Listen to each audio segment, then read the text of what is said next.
So here we've got our 18 volt input and a 9 volt input going into our DPST switch.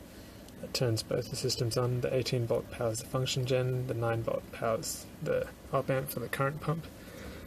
And so here we have our PCB with the function generator IC over there, the op amp for the current pump over here, and we've got our wiring towards our pots,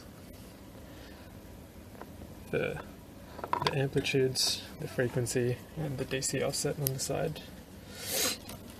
We can speed it speedy. So this is showing the function of our box. So we've got our NOT pots on the side, amplitudes, frequency. We're using a 10K load resistor.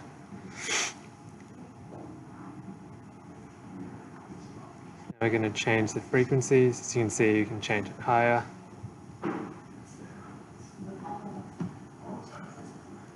So that's it at about 5 kilohertz, and that's decreasing to about 1 kilohertz.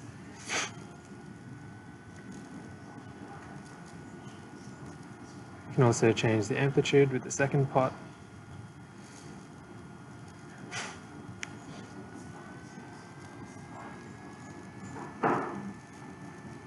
So that's a peak-to-peak voltage of about 5 volts, and we can lower it to around 2.5 volts.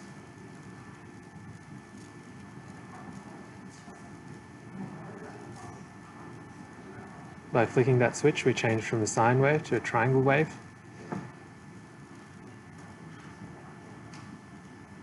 Which we can also alter the amplitude and the frequency using the same two pots.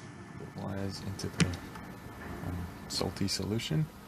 We've put in cables to measure on the oscilloscope. So what you can see is instead of measuring the 10K here, we're in a salt solution. And we're getting... The key limitations of our device is the square wave generation. We weren't able to get that working correctly. We also didn't show the saturation points, but this was a key issue. And finally, with hardware controllers, it meant final control was difficult. So here we showed the analysis of our sine wave generation. So we were able to get a very low error of 0.49%, as we highlight now. This is promising. And finally, this is the table of contributions. We all contributed a lot to this project.